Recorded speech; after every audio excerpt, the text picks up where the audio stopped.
What's going on, everybody? Welcome back to Capes and Cowls. It is the live edition here, and we have a lot to talk about. The Superman trailer. It looks like we are going to finally get that trailer. It looks like it's coming very, very soon.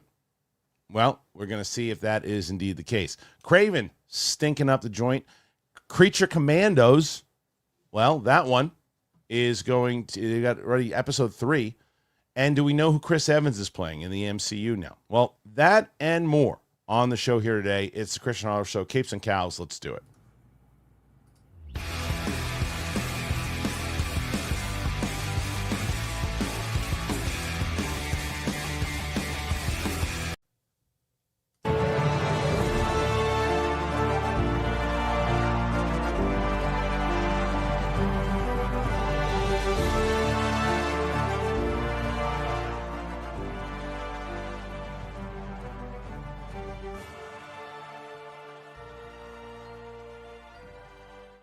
Welcome back to the show. It's Deja Vu here on Capes and Cowls, Kristian Harloff Show. Joining me on the show today, it is, of course, the man of the hour, Winston A. Marshall, and Coy Jandro with a good microphone? Nope, can't hear him at all. Perfect. So, me and Winston will be doing the show, and Coy's going to come back in, and guess what's going to happen? He's going to have to join. I'm going to have to add him back into the show. It's going to be so much fun. It's going to be like we didn't do anything new to this stream at all. It's the best. I love it. It's so much fun. It's so good. It's the best. So Coy will be joining in just a second. And while Coy joins in, I'm going to start us off with a story. And that, of course, is this Superman trailer. And the Superman trailer has been waiting forever. According to perhaps the most reliable insider yet, DC Studios plans to release the first Superman teaser trailer next week, but the Man of Tomorrow may not be its main focus. And Josh Wilding writes, there have been rumblings about the first Superman trailer debuting in December for several weeks now, and director and DC Studios co-CEO James Gunn has only added further fuel to the fire with his recent social media posts. We still don't know for sure whether there really is some kind of mysterious press event taking place for select journalists on Monday. However, Puck's Matthew Bologna, who previously wrote for The Hollywood Reporter and is considered a reliable insider among his peers, reports in the latest newsletter that the Superman trailer is indeed debuting next week. There's no word on what day it will drop, but this gets the sneak peek into theaters in front of Mufasa, The Lion King, and Sonic the Hedgehog 3 next weekend. It's previously been reported that the trailer might be similar to Barbie's, the sense that it will be more of a tease for the look and tone of the movie rather than a traditional sneak peek. Bologna lends some weight to the report, saying also the star of the big Superman trailer debuting next week is apparently a dog. In other words, the focus could be on Krypto rather than the Man of Steel. An interesting decision and one that should make it clear to people that this is a very type of Superman movie. Krypto bounding across the moon before taking a seat alongside Supes would be an undeniably effective way to tell fans and regular moviegoers alike that this isn't the DCEU's moody Kal-El and feels like a very James Gunn approach. Here's what the filmmaker said when looking at Superdog, was released earlier this year, and that's the big Instagram post. We'll have to reread that. Superman tells the story of Superman's journey to recognize his Kryptonian heritage with his human upbringing as Clark Kent of Smallville, Kansas. He is the embodiment of truth, justice, and the American way, guided by human kindness in a world that sees kindness as old-fashioned. Cornsweet is playing the Man of Steel. Brosnahan has been tapped to star as Lois Lane. Okay, so let's see if... Coy, can we hear you? Unmuting, is that better? Yay, Coy's back. Yeah. Okay, so we read the story, got the story. 8 questions so far as we start. So there you go, guys. Okay. So let's get into this. No, and I know it's tricky, Coy, because when you're talking about this stuff, you're in people, contrary to people's belief, you're as much in the dark in this as we are. So it's not like, hey, Coy's here, he can tell us what's really going on. Coy doesn't know shit. But what we can say is, let's start. Winston and I can kind of speculate about when we think it's coming out and all those types of things, if this is indeed true. And then, Coy, I'd like to get your thoughts on the overall tone, if it is indeed based on Krypto. I don't think that's the move to go. I haven't seen the trailer. I don't know. Maybe I could change my mind. But I think that it's more, Winston, it seems like this is just an awareness trailer for everybody that, you know, because obviously we all know Superman's coming out, but for people who are going to see Mufasa and Sonic in the theater with their families and everything too, they sit down and they go, oh, new Superman movie's coming out. What's that? What kind of tone is that? How do you feel about everything that I just read there?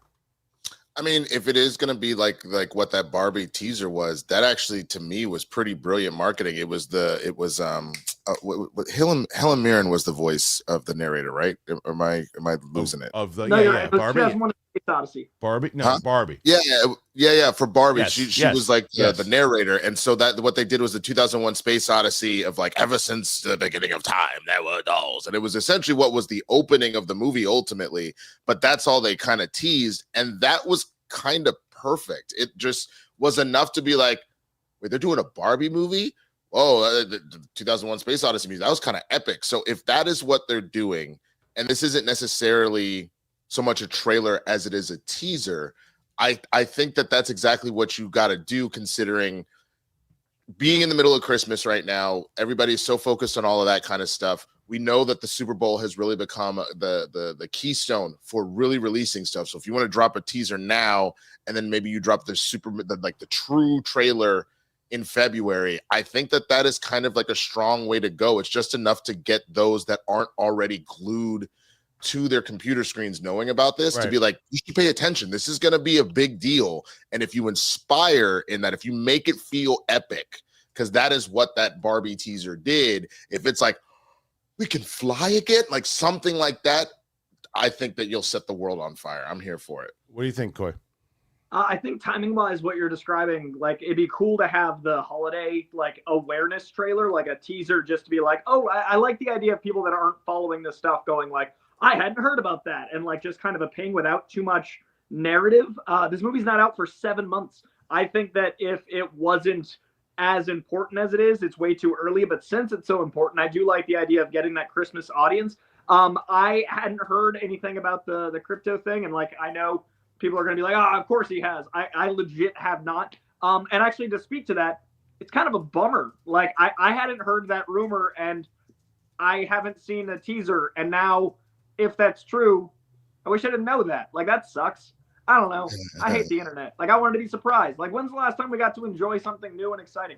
The Barbie thing, 2001: A Space Odyssey, that was exciting. Had I read that, I don't know. Like, it kind of blows. I don't know. I just hate that the internet ruins everything for everyone. It's the worst place. Well, we have to see. We have to see if there is going to actually be. First of all, if that's going to be the trailer alone, right? If it is. As much as I say, I don't know if we should focus on the dog here, because from what we hear, that the dog's supposed to be in it for 10 minutes of the movie, or maybe even less. Is that what we're focusing on? But it's hard for me to say that because I haven't seen the trailer. You know what I mean? Like I don't know what the teaser is. Like, are we gonna? Is it just, as they say, to tease what this overall tone is? To tease, like, how long is it? Is it really just to say, hey guys, look at this. This is a movie coming out. Get ready for Superman.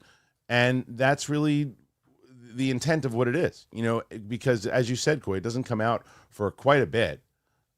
So if that's the case, you know, it's just a quick thing to put out there, and there's not even a real trailer to it. Then we get the big one kind of maybe in like, remember we were speculating when we thought this was going to drop in the first place, and we thought Super Bowl and all that time. There's still time to put it in Super Bowl, and all the huge movies that are coming out from February all the way up until when this movie comes out. You can the first real teaser. I think this is kind of, you remember what kind of almost like what the Force Awakens thing was when Boyega kind of stuck his head up out of the sand and it was like so quick that little trailer. It's like something like that. It's like something just to get the hype moving. No, I 1,000%. I even feel like, if I remember correctly, like the Batman was the same thing. It was just a doof, doof, doof, like that happens kind of at the beginning with like all the thugs kind of hanging out in that like little alleyway, and that was really all we kind of got to kind of start stuff off. I think you want to just pique enough interest for someone to go, whatever that is, I need to come back to it, because I just think there's too much in the way. Coy, you know, nailed it. You're talking about July? Mm-hmm. There's too much in the way right now, including I know it's, you know, rival studio, but a couple Marvel films before you even get to this. So what you don't want to do is put too much out there right now that then all of a sudden you've kind of lost the buzz. You want to build this up. And so that's the only thing that I'm saying. I think that you do want to give just a little open the window and let the apple pie waft in. Right. Be like, oh, the American way. Yeah, I needed that. Like that. Don't give me the whole thing yet. Just a little bit. So it is curious to see, like, as Coy was mentioning beforehand, look, things happen all the time when it comes to maybe, hey, we wanted to surprise this thing. I think that when it comes to surprises, studios should just, I'm not saying this is the right thing, but I think studios should just say, chances are we're not going to really surprise people. Like, because surprises aren't. I think the opposite. I think they shouldn't show anybody. Like this, whoever leaked this sucks. Like, screw them. Like, that really, like, we can never not know something. And then they revealed it and leaked it before a big event to launch a summer event movie. Like, I think that we should be able to enjoy new things. I agree with you. I'm not telling you that that's not what they should try to do. I just think they're at a place at this point that it's like 9 out of 10 times it is very hard to keep secrets quiet. Remember when we had that one story where it was Tom Holland and whether or not he was already filming that movie, the Spider-Man, whatever it was, and we were all thinking about it. We're going, you and I, Coy, thought, okay, it was happening. It probably is happening, but then realistically, it would be leaked like a long time ago if they already shot that movie. You know, so it's like it's too hard to keep secrets these days. And this isn't even one of those secrets. All right, I got a trailer coming out. This isn't like. And I guess more so, Coy, what you're saying is the secret of the context of what's in it. Like, I didn't know, right. and I can honestly say that, and that's a bummer that, like, I wanted to have that experience. Like, as a fan and as someone to talk about it now, either we're going in knowing that, or we're going in and, like, we're looking for it. Either way, that's not great. True, and I think that what it comes down to also is just because it's a dog-eat-dog world out there. I mean, I guess not even meant. That wasn't even meant for a pun, but it was like when it comes to stories and people clicking on things and being first and all that kind of shit in the world that we live in, especially in the business that we're all in, right? And it's like, because even today when Luke sent this morning, Luke always sends me ideas of what the main topic could be, right? And today the first one was about Kraven. I said, well, we covered Kraven a bunch and the fact that, and we're going to cover it again, we're going to talk about it, but it should be the main topic. I don't know. I don't know if anybody cares enough about it, but maybe that'll be it. And then when this popped up, I was like, everyone's talking about the Superman trailer and the interest of it. And we know we were going to at least talk about it. And I'm like, well, we should lead about it because of this conversation we're having right now. And I don't know. So I understand why things like this get leaked. I also understand and agree that there are times that it's just like, oh, it's a bummer that it did. And if it is next week, how close we were, right? Like, if we get this leading up to the Christmas movies, how much of a bummer is it that we were a week away and then we got the context we didn't, or I didn't want? Like, if I am going to see a trailer in a week or two, why would I want to know days leading up to it what's in it? Like, I don't want to know the next 5 years of my life. I don't like that Marvel releases their slate for 40 years running. I don't want to know the day I'm going to die. Like, why? I don't know why we can't have nice things. Yeah, I get it. And I think someone did say in the chat, though, you know, it's one of those things that it's like, it's true. It's like, unfortunately, spoilers and leaks right now are the way of this business. It doesn't mean you have to accept it.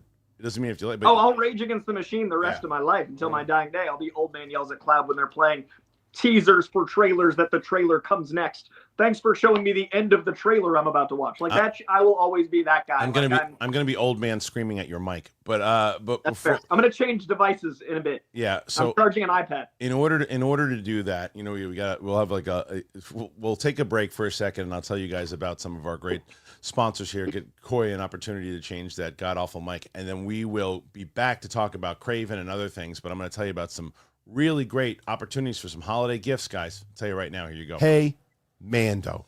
I love Mando, and I've been telling you guys about Mando for a little bit. Like, it's a great deodorant. I love it. It just makes you feel good, and you can put it anywhere.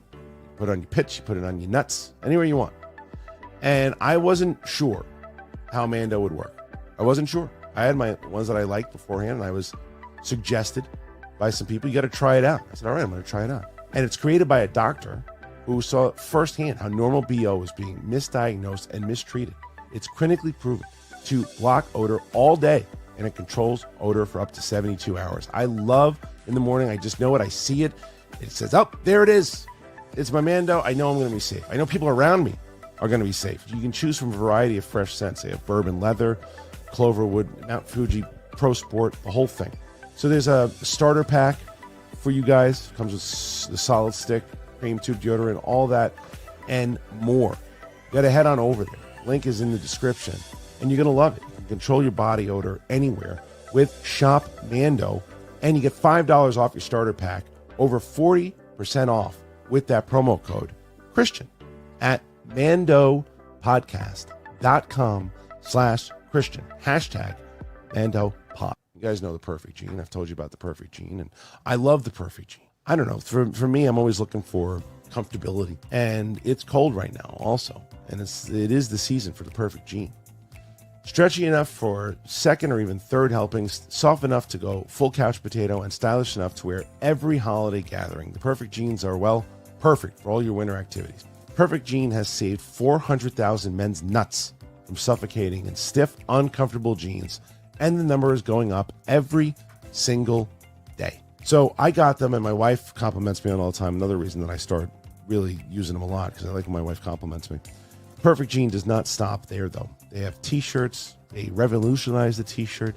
They always have free shipping, exchanges, returns, perfect for the holiday seasons.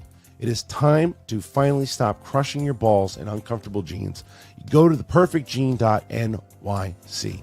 Our listeners will get 15% off your first order plus free shipping, free returns, free exchanges. Got to use that code BIGTHING15 at checkout. 15% off now for new customers at theperfectjean.nyc with the promo code BIGTHING15. You're going to purchase. They're going to ask you where you heard about them.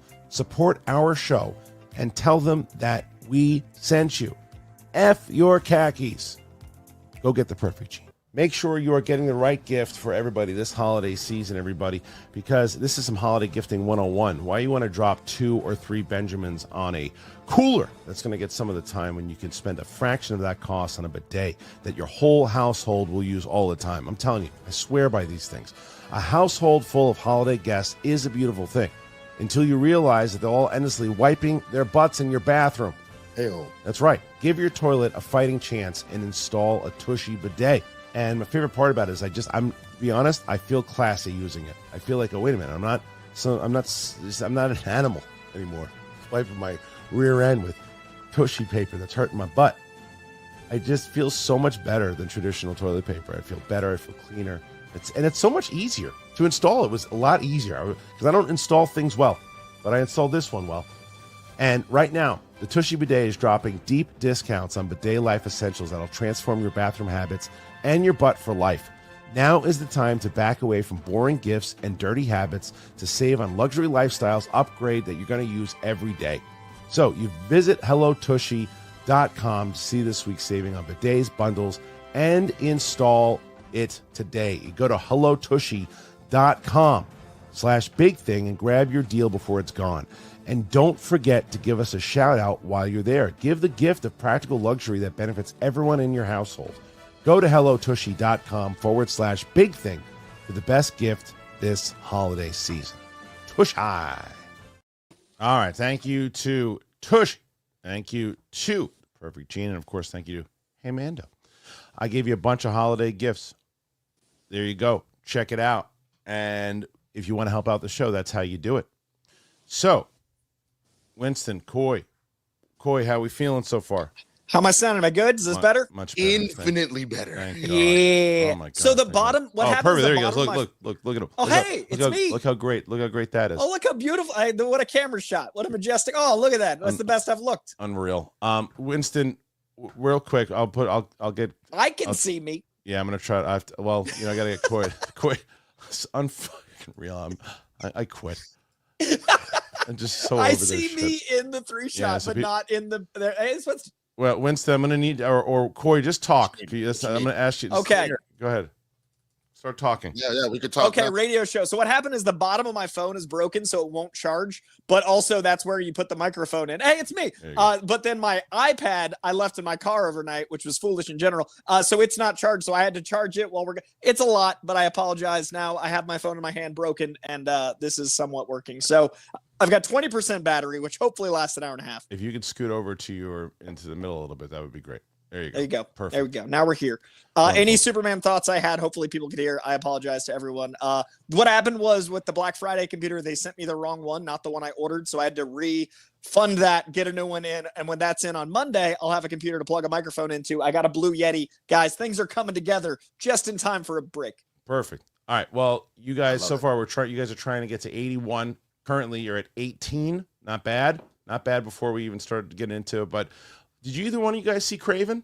I did. Okay. So Where was the call? did you see? I saw it like a civilian. I paid for it. Oh, Jesus, I'm so Yeah, sorry. yeah, Winston. I had your back, and then they didn't have mine. Okay. That's fair. All right. So, all I right, have not. I heard it's doo-doo water. so this shit piece that currently stands at the first Kraven the Hunter reviews were published earlier, and then I think this is from yesterday, 14%. It's just getting hammered left and right, and it just stinks. So there's your story. So I was supposed to see this. I got sick. I didn't go. And Coy, you're really the only one here that has seen it. Is it as bad as everybody says it is? You know, I got sick because I did go, Kristian. Oh, wow. Wow. You know that I am. Can I say always the something? right- Can I say something real quick? You can Please. tell that you officially got a job with DC because you never said bad things about I didn't Sony. like Madam Web either. I was vocal about Madam Web, and that preceded this by 8 months. All right, fair. But go ahead, please. But these are the two of the worst. So my thing is I'm always going to try to find the best in a movie and in a situation, right? Like I'm always going to look for it. It's just, if you don't give me that, I cannot show you the best part of a bad thing. Like if there's nothing inherently redeemable, I didn't think there was anything in Madam Web that made it worth me finding the light at the end of the tunnel. And so that was one of the first examples of me being like, look, and that was 8 months before DC, but that was one of the first examples of me not being able to shine that turd enough to see my face in it. So now that we've got another one, it really is like, I can only forgive so much. Like I genuinely and honestly, I have no reason to say this. Like you said, I'm not employed by Sony. I will always love that the Sony team looks to what the fans want on the press side, on the side that I deal with. I don't know any of the Sony suits, but the people I deal with on these Sony movies are always like, what did the fans think of this? Or what are the comic things this? They literally hired me for Morbius to read comic book data on the big screen leading up to the premiere. I have never in my life, all the things I've worked, had anyone care about the comic books at the premiere ever. I was reading out comic book issue numbers, facts, all that stuff, because they genuinely cared, that side of it. So I will always give Morbius a little bit more, wiggle than the average person. But then when Morbius is followed by Madam Web is followed by Kraven, I can't keep defending they're trying. And Kraven literally has somewhere in there a good movie. Somewhere in there, J.C. Chandor was making something like Triple Frontier. Somewhere in there, Aaron Taylor Johnson was playing with the Kraven myth to do something interesting with, if he's hunted, these people that hunt animals, because Kraven respects animals. I love the idea of the subversion of what if he hunts poachers that are inherently evil, like Spidey agrees. I love the concepts, but Calypso's a lawyer in the movie. This amazing, the feral animal nature of Calypso is what drives his animal side, is what fuels Kraven. She's a lawyer at a firm in London. I hate when they do shit like that. I hate when they do stuff like that. You can't take that leap.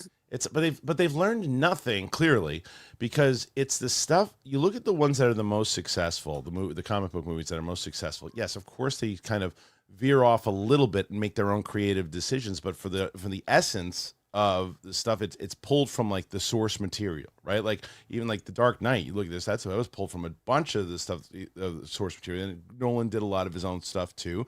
But the things that are true that comic book fans really, there's a reason why it was as popular as it was, because it was a good story. It worked for the core essence of it. I hate when they change stuff. I hate when they did it famously in video game stuff. They do it all the damn time. Anime and video games, that's why a lot of the movies haven't worked, is because they change integral parts, not surface stuff. Right. Surface can work if the character's true to themselves. That's why Civil War works. The Civil War integrity is the anchor of what they kept. They can change the rest and make an interesting story. You can't make Calypso a lawyer in London and then have a line later on like, well, I have secrets too. No, like you can't do that. And it had like 5 villains from the comics, and I like the Stan Lee, Steve Ditko era, and it just didn't know why people liked them. It also gave a character that's entire interesting nature is the fact that he has no superpowers. There's a very obscure 70s Spider-Man villain in this that is literally like a poor man's Punisher, and they gave him like a blend of powers they never even explained. Like he's either got super speed or mind powers or psionic abilities or all of the above, and they just named him that character to make it canon. It's not good. Yeah, and you liked the trailer. You and I both loved the R-rated trailer. Yeah, no, you did. You absolutely did. You said it looked like they were trying to polish a turd, and it looks like you were right. That's why I used the turd polish metaphor, because I just kept rubbing and it stayed turd. Yeah, but Winston, are you even gonna? Because my what I was gonna try to do, is I was gonna try to see it tonight. I don't know if I'm gonna be able to actually do that, but I was gonna go try to see, because I'd like to actually if I'm gonna speak on it, I want to be able to basically do what Coy did. And I tried. Yeah, you tried, and you went and you sat through it. I mean, look, this is better than Madam Web. Well, that's odd. It somehow is. At least this movie has a linear through line. Madam Web this movie feels like 5 scripts that got put together into one new script. Madam Web feels like 5 scripts that someone just filmed flipping pages. Like Madam Web doesn't feel like one thing at all. This feels like the idea of one thing. Yeah, that doesn't give me a lot of hope. But we had, but both, because Roxy, who to her own admission, like really, and I love the way that she described this, and I mentioned it yesterday, because people always give Roxy shit on her opinions on movies and stuff too, and she goes, I'm not a critic, and never said that I was. I don't review. She doesn't review movies the way, like, let's say a Bibiani does. Bibiani will go through analytically, look at certain things, and look at stuff, the techniques and things, and he's got this wide range of like filmmaker knowledge of stuff that he's seen. Right, Roxy basically reviews it on how the movie made her feel. And she's like, there's a lot of movies I disagree with Roxy probably a lot of times, but she seems to love a lot of stuff. She said woof about this movie. And Roxy and I both love Venom 3. Like I knew about DC Studios at Venom 3. And it would have been fun. Both loved? Heavy like. Okay. She loved, I heavy liked. But like, it's interesting because that would have been a fun, cheeky time to be like, and now I'll be a critic. But like, I had joy in Venom 3. This movie, I spent most of it rewriting scenes and rewriting how I would do it differently. And that's never fun when you're like, oh, if I'd taken a left instead of a right, the movie. So like, Venom 3 is substantially better than Kraven. That's the funny thing, is that I intentionally, because they didn't look good. I have seen all of the Venom movies. I have actually seen none of these auxiliary Spider-Man films from Sony. Like, I never ended up seeing Madam Web. I never saw Morbius. I just saw the Matt dancing scene like that. And then I don't necessarily plan on doing this. What I might do, since this sounds like it might be the death of the Sony, Spider-Man villain verse, whatever they were trying to do with this being so bad, I might just do a reaction to them instead of trying to, like you said, polish a turd, knowing that everybody universally is like, nah, bro, this is not the answer. Yeah. And I hope that this is a lesson learned, that if you're going to continue to hold on to what is honestly a very valuable IP, that you don't let this happen. Lean more into what you've been doing with the Spider-Verse films and how brilliant and how well those are received, and cooking with Disney collectively, and how Tom has been such a blessing to both studios, and stop this. Right. This is they already said that they didn't say, but it seems like the rumor is that they've called it quits. They're not doing it anymore. But the problem with that though is that they're going to just focus on the animated world with Beyond the Spider-Verse and the Tom Holland aspect, because that's what they got. When Clark Wolf was on the show, we both kind of agreed. I wish what they would do is like, okay, we own Spider-Man. We already had this sweet deal with Marvel. They're making their movie with them. They got it right. People love what they're doing with it. Let's just sit back on a beach and let them do whatever they're going to do with it and just collect our check. And we did hear there was a new deal. Remember, Tom Holland, they had to renegotiate. It does feel very interesting that I realized this when Kraven came out. We thought it might have moved to December because of maybe it's good.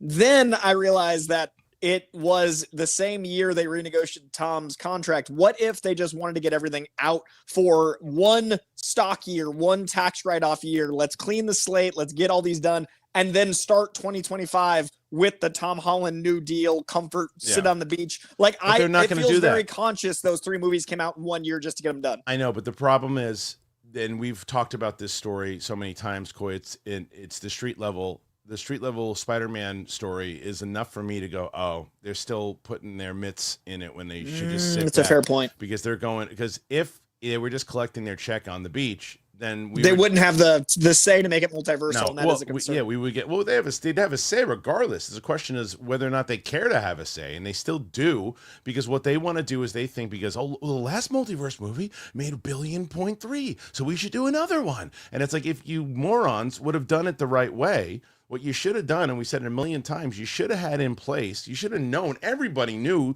that Garfield and Maguire were going to be the biggest things of that movie. You capitalize on that, and you make a standalone, you make your third Andrew Garfield movie, you make your fourth Tobey Maguire movie, and then you do a movie with the two of them together, and there's your Spider-Verse that you can do. Unless you're not allowed to do that through a contract at Marvel, I don't know, but I couldn't imagine why, if you still own the rights to all the Spider-Man stuff. Spider-Man Noir is named Ben Reilly.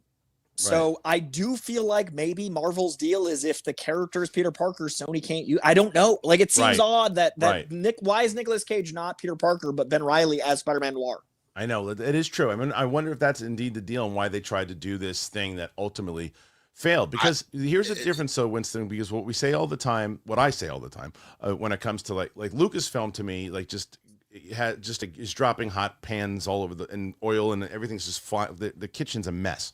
Everything's falling everywhere you walk in. You get burnt. Your eyebrows get burnt off. It's a disaster, right? Sony, it's just, if it's a full on, it's just the people who are making the desserts maybe aren't doing the right thing, because you can turn to the right and left, and there's other things going on in Sony that's working just fine. And it's just a matter of this Spider-Verse thing wasn't working, and they said, all right, let's stop this now. Yeah, I mean, the only thing I was going to push back a minor bit about, maybe they couldn't use Peter Parker. Did you mean in live action? Because Peter's all over the Spider-Verse films, so like it feels like they, you know what I mean? Like, Noir's live action. Yeah, it's live action. So I'm talking live action. I understand stuff. that. So are you just implying that they probably can't use Peter I'm Parker? wondering, because I don't know, but it does seem odd that there's no Spider-Man in a single villain film, nor is there a Peter Parker in Noir, which is Spider-Man Noir is Peter Parker. So it does, the math is mathing, and it's odd that we've gone 5 years without a single Spider-Man appearance. We've only had many rumors, but it does seem weird. I just feel like there's got to be a world where if Sony presents AO, we get it. You think that we need to do a street level Spidey. We feel like, this multiversal thing. I know you already got your thing going. How do we both get a chance to play in the sandboxes we want to play in, and then come back to our communal sandbox? Let us go do our two over here with Toby and Andrew. You go do your one with Tom. So there's your street level over here, because clearly DC is, I mean, I know it's with themselves, but they're playing nice in the sandbox that we still have the Batman Matt Reeves verse, and we will be getting a Brave and the Bold Batman. Right. Again, this has been debated back and forth, but we understand that those are separate things. Do it over here, and then we know that they will somehow wed back for another big adventure, whether that be in Secret Wars, whether that be in King in Black, whatever it is. And literally everybody gets what they want. But I think that's the problem. You have too many people that clearly have proven at this point that they don't think the way that fans do. They think like CEOs, and they think like the tech bros. So they're like, where's my money? And that is the problem. The money will come if you do right. Well, but what happens is they start to moneyball. And they say, and they look at like what happened with No Way Home, and they go, well, what worked about No Way Home? Why did they like No Way Home? Well, they liked it because they had our familiar faces with Andrew. They liked the multiverse side of it. They liked that, so let's do that. What did they like? I've been in meetings like that, and it's like, no, that's not how it works. It's not how it works. And they crunch it, and then the problem is that when it does work, they think because they crunch the numbers the right way, that's what happened. That's why you have faith when you get a guy like a James Gunn or a Kevin Feige that are creatives inside of this. And James Gunn has said that's why he's got Peter Safran, because he doesn't do that conversation that I just talked about. That's not what he does. He does the creative side of it. That's the exact example I was going to give, but also with Kevin Feige, when he didn't have control, we got some of the phase 4 decisions of like, this makes sense mathematically. Content quality is gone because content quantity is up. Like, I do think Kevin Feige and James Gunn, Peter Safran combo are a great example of when you've got a creative minded person in a position of power that has suits around him that listen to the creative center. That's very different than what we're seeing out of some of these not successful universes. Yeah. So, you know, Winston, you mentioned the shared universe with like, I guess the Elseworlds with the Matt Reeves stuff, right? Well, the big story, I guess, the other day that we haven't, it was yesterday actually. We should talk about it here. I didn't even put it in the show notes because I talked about it yesterday, but I have to get the two of you guys, your opinion on it, and that, of course, is the Clayface potential movie that's coming out, and that's basically the story is that Mike Flanagan has been kind of tapped on to write this movie. They don't have an actual director yet. Flanagan will not be directing the movie, and in the report it seemed like we didn't know where it was going to land in the DCU, if it was going to be DCU, and then I guess I don't know if it was the reporter or Variety or somebody had said that it is going to be part of the Reeves universe. And if that is the case, if it is indeed the part of the Reeves, I think that's the play, because you can make a smaller movie and I think that it would fit. The only problem with the Reeves universe is that Clayface is not, isn't he? I mean, he's a Clayface. So it's like, that's, I don't know if it does fit, because we have not introduced a single supernatural thing at all in the two entries that we've had so far in the Penguin and in the Batman. But if you do, there is a way then to remember, because James Gunn even said he wasn't opposed to putting Reeves in, Pattinson into the DCU. So maybe this is a way to all interconnect all of it. If that's what you're doing, the one thing, even though I have wanted to see more like superpowers, supernatural dealing with metas in Batman stories that I'm dealing with here, you are running the risk of hardcore changing the tone. You made it very clear that is not what you were looking to do. And part of that is by taking the Penguin and that show and essentially making it a true successor to The Sopranos. You made it real clear that this was the lane that we were staying in. So I will reserve judgment if there is a legitimate game plan to find a way to make it work. But you have already told me that I'm going to be having burgers. Don't turn around and say, well, we actually might be giving you like a veggie patty. I don't know. You know what I'm saying? Like maybe. I think there was a rumor like 2 years ago that Clayface was going to be the villain of the Batman 2. Right. Because I remember making a video and saying it'd be really interesting if they used AI as a villain, like the idea of not being able to recognize people digitally. Like we can manipulate all these things, kind of like a furthering of the Mysterio story in Far From Home. But like the next step in that is Clayface is an actor. So what if they did like an old, the vaudevillian actor type role meets the AI problems of the present and like evolve him that way? But you could not have him be a man made of clay in the Batman universe, because that would sacrifice, one, all the Pattinson world building, but two, the difference in using the Brave and the Bold Batman. Like if they're too similar, there's no reason to do two separate ones. So I hope they don't. I hope Clayface, if he's in it, is fitting of the Reeves verse. Yeah, at the same time, I push back on that, because it's not that he's an actor that necessarily makes Clayface interesting. It's that's part of it for sure. And in some way, the idea that he's lost in his roles, but then also because of the freak accident, a lot of what makes him compelling is this idea that he still wants to be great in the career that he was going for, but he's also a freak and he wants a cure. So like to kind of take away one of the core character elements of like, I am this monster. Nobody looks at me normal. And then that ultimately kind of drives him a little bit towards insanity. And only then later in the comics, that once he's finally come to terms with himself, that he can kind of turn it around and be some sort of like hero or anti-hero. You would almost be taking a core element away from him. And that's the part where I don't know if I necessarily agree. Well, we're going to find out apparently, because it looks like Flanagan will be writing it, and we'll probably get an announcement whether or not he's going to fit into the DCU or he's going to fit into the Reeves universe. What do you guys think? Put your comments in there. Let me know. Guys, quick update for you at the moment. Winston, do you have anything opened up, tabs or anything? Yeah, just this one I had about looking at the Spider-Verse stuff. I'll close it right now. So currently 34 we haven't even gotten to the questions yet. We have about 15 minutes before we get to the questions. So Steph's at 81.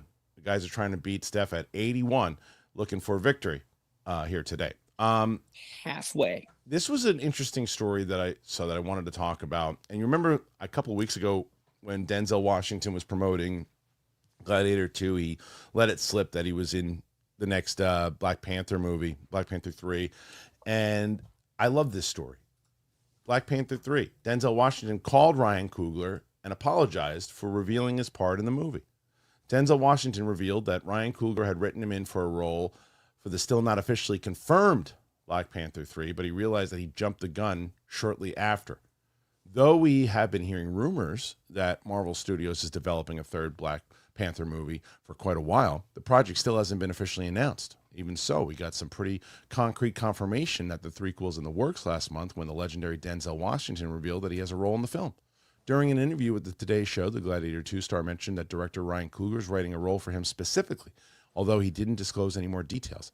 The news was widely circulated, and Washington clearly realized that he'd let the cat out of the bag a little prematurely. Ryan's a genius, Washington said on Variety's awards circuit podcast. I called him and I apologized for talking about the movie, and right there sitting with him was his beautiful wife. He's still Ryan, humble and full of ideas. Whatever he writes, I'll read.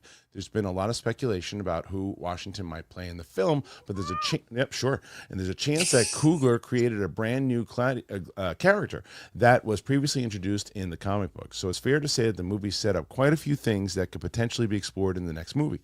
All right, so let's start with that. So you know what's interesting about this is that when we were talking about this particular story, whenever it came out a couple of weeks ago, you went, "Oh, that's interesting. We didn't even know." We thought that Black Panther 3, but if you're writing Denzel a role, then it's happening. So there you go, confirmation. I would have loved to have seen Ryan Coogler's face when that happened, because if it's like an actor, when Tom Holland or even Mark Ruffalo or somebody does it, you go, "What are you guys doing?" You don't do that, Denzel. You know what I mean? I agree with you. The reason I sort of did is because I was like, oh, well, damn. Well, you do. You can, because he's never going to hear it. I'm talking about like if you're Ryan Coogler, you're not going to be like, "What are you doing, man?" It's like, you can't do that, Denzel. I get it. I guess what I was thinking is that literally, because my brain went, because Denzel doesn't do that, and when you watch that interview, he seemed like he was talking a little slow. I was like, is his age hitting him a little bit? Because he is the consummate professional. So for him to just rattle that off, I was like,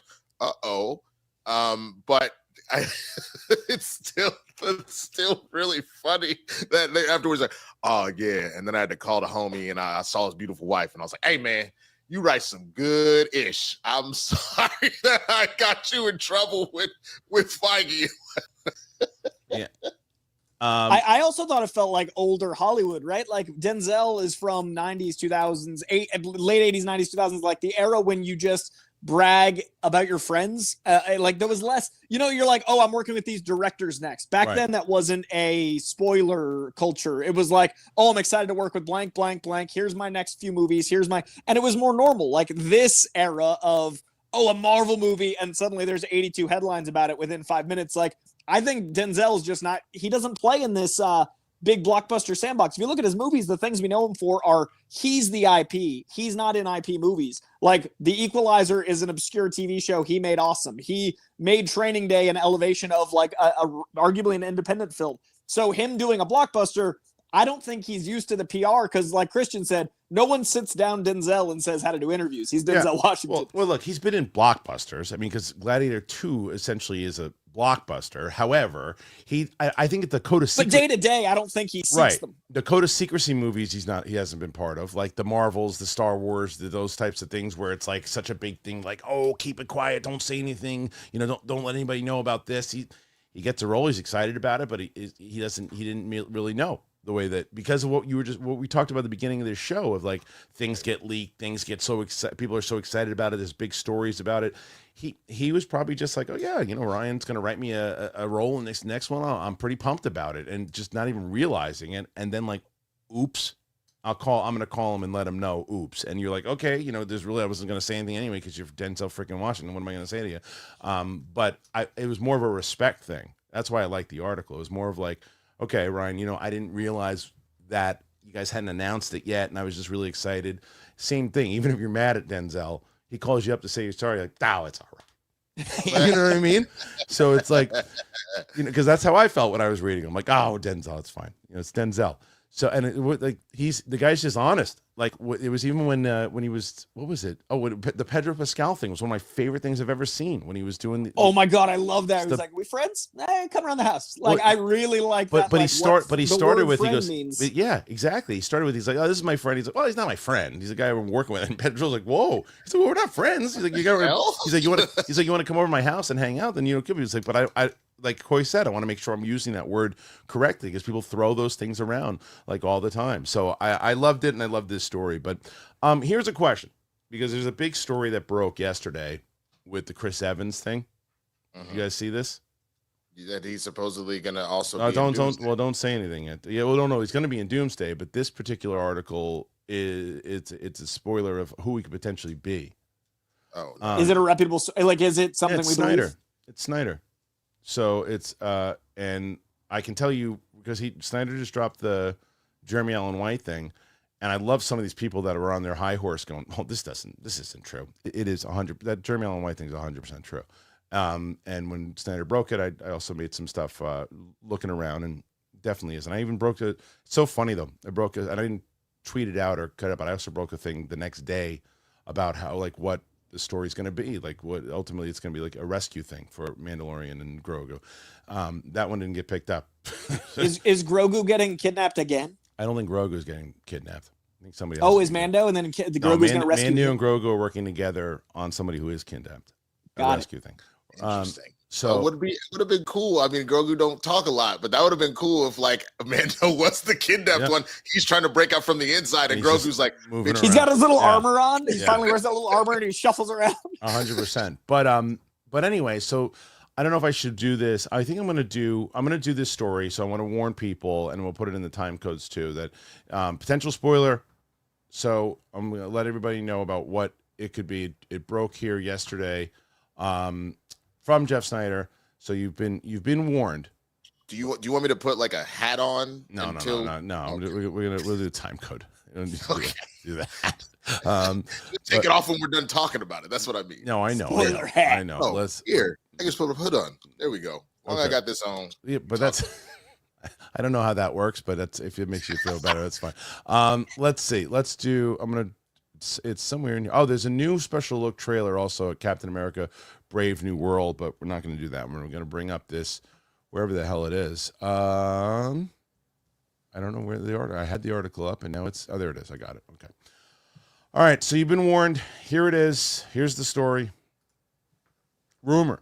We may know who Chris Evans is playing in Avengers Doomsday. Possible spoilers. We got confirmation that Evans is set to return to the MCU for Avengers Doomsday earlier this week, and we may now know which character the actor is playing in the movie. Earlier this week, The Wrap confirmed that Evans will make his return to the MCU for Marvel Studios' next big event movie, Doomsday, and fans expected Evans to appear as Steve Rogers, but we still don't know for certain that he will reprise that particular role. The last time we saw him, he handed his iconic shield over to his friend Sam Wilson after first deciding to remain in the past and live out his life with Peggy Carter in Avengers Endgame. We assume that if Evans is playing the hero, that he would be a multiversal variant, but that's not the only possibility. Evans appeared as Johnny Storm, the Human Torch in Deadpool and Wolverine, and there have been rumors that he may not be quite done with his old Fantastic Four role. So, will it be Rogers, Storm, or someone else?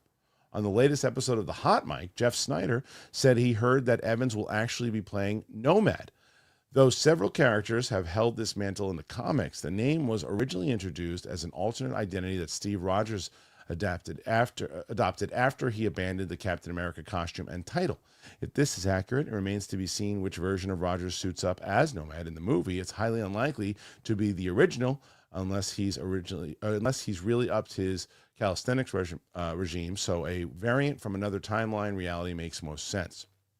There's been some speculation that Doomsday might introduce a team of evil Avengers, which could potentially see Nomad join forces with Downey's Doctor Doom and some other variants. All just rumors for the time being, but Evans returning to the MCU, no matter who he plays, is an undeniably exciting prospect. Okay, so there's no guarantee here that that's who he's playing. And I can't remember who said it, and I felt like it was Coy, but I don't think we've talked about this yet. When we were talking about Chris Evans, and someone said, how does he return? And I can't remember who said it, but someone said maybe it was going to be Evil Cap. The Hydra Cap idea has been going Hydra around. Cap, Hydra Cap. That makes a little bit more sense. Hope he has a overall. goatee. Yeah, but it makes more sense to do it that way than to do the one that we've seen so many times over, and you're almost getting like the NWO, like where with WCW wrestling when Hogan turned bad and all those guys turned bad, and it's like, oh, let's see that version of it. It's kind of fun. This is my gut feeling a little bit before we got the indication of Evans, and now I think you're gonna probably go full tilt with this. This feels very Coy, correct me if I'm wrong, if I'm getting the name of the group wrong, but feels very Crime Syndicate with like Ultraman and Superwoman and Johnny Quick, which is essentially, for those that are unfamiliar, different Earth and DC, where instead of all of our standard heroes becoming the Justice League, they essentially become a crime syndication, and then you have like Lex Luthor and things like that are actually the good guys trying to stop them from dominating the universe. This is kind of what this feels like at this point, that then we are getting, instead of you become Tony Stark Iron Man, you became Dr. Doom. Instead of becoming Captain America, you became Nomad. And like you said, the evil Avengers kind of come up in that way, and now the new generation in our universe are having to deal with the fact that, oh my God, what would have happened if our greatest heroes became the greatest villains? And now we have to try and stop them type situation. So my concern is that this immediately makes me think that if they're doing Nomad, then it's, what if Cap wasn't, in love with the country's decision? So, but it does not represent what the American ideals are. Like he isn't what you expect. He's the inversion. That makes me even more concerned that Doom is just going to be, what if Iron Man was bad? Like it makes me worried that we're getting Star Trek goatees with Spock. Like the darkest timeline, right? Like this feels like a big goatee energy, and I don't know if I love that. Yeah, well, we'll say. I mean, like same thing. It's like we got to see, and we were just talking about with the trailer. We just got to see how it ultimately pans out once it happens. So right now it's just speculation. But it's years away. Like we got some time on this to really be worried. I'm just saying, if that's the case, it does feel like the simplest, and that's not always the best. Well, what do you guys think? Is this something that you want to see? Are you excited in general that Evans is coming back? And if so, should he be Classic Cap? Should he be a variant of Classic Cap? Should he be evil? Do you like the kind of the NWO idea that they have floating out there? So put your comments in there. Let us know. We want to hear from you. All right, guys, the moment of truth is here. As we said yesterday, Steph had a huge comeback. So we're starting out the question segment. She had like 19 questions, ultimately got to 81. Well, you guys starting out the question section right now are at 41 already. So there's an opportunity. All you need right now, you just need 40 more to tie. And there's a possibility that you guys could take out Steph if it all goes your way. So we're going to start. The first question here comes in, and it starts with Ewok, who says, I watched Josh Horowitz's interview with, before I do that, I'm sorry, I forgot. I want to make sure before we get into all the questions, I want to ask both Coy and Winston, who've been working hard on their channels. Winston, what do you got going on the channel right now? Where can people find you on that channel? Absolutely. You can find me at youtube.com/theswaggyblurred. We did a Blurred breakdown earlier this week covering Jay-Z's involvement now with Diddy and everything that's been going on with that. We talked a little bit about the United Healthcare assassin and whatnot. I will next week get back to more nerdy stuff. That was just too big on the kind of pop culture news cycle stuff that we talk about as well that needed to be discussed. So you can definitely check that out. I need to confirm with Roca, but we should be potentially doing a Spiel the Tequila tomorrow over on his channel. And then I've got a couple other things that I want to do to round out the year that should be coming out over the course of the next 2 to 3 weeks. So definitely come say what's up and join in on the fun, man. You can find me on my page at Coy Jandro. I just dropped this morning, my Kraven spoiler-filled review. It's 20 minutes of me just upset. So that is over on my page right now. Yesterday, I did my out of the theater non-spoiler. So if you want to see it and haven't, check out yesterday's video. Today, full spoiler. Day before that, I dropped my Creature Commandos episode 3 and my This Week in Comics, where I break down all the comics I read that week and my favorite 9 of the 70 I read that week, plus all the comic book news. I talked about some of the stuff going on that has been confirmed by like quotes. And then earlier in the week, I dropped my Sonic 3 out of the theater non-spoiler, as well as my Nosferatu non-spoiler. Next week, I'm dropping Dune Prophecy episode 4, my Skeleton Crew 4, my new This Week in Comics, my Sonic 3 full review, my Creature Commandos full review of episode 4, which is my favorite episode of the show to date. It is really, really something special, as well as my Mufasa coming next week. I'm putting out 35 to 39 videos in the 31 days of December, and I'm losing my mind. So please subscribe so you can pay for my future medical bills. Do it. All right. Now, Ewok. I watched Josh Horowitz's interview with Aaron Taylor Johnson. It was very moving to see him become so emotional over how much he respects his friend Nicholas Hoult and how proud he is of him. Well, you know, speaking of Nosferatu, they have great chemistry in that movie. They're really, really good. You feel the brotherhood, and I love that interview because it shows through. Yeah. So I'm glad to see it too. He seems like a really good guy. And it was funny with him is like, he's lucky because he's been in a few stinkers. Doesn't seem like anything really hurts his career. And then because he'll bounce back in something like, yeah, he was in this movie, but no one ever says that movie was so bad and Aaron Taylor Johnson was so bad in it. It's always like, yeah, he was great in it, but the movie was farts.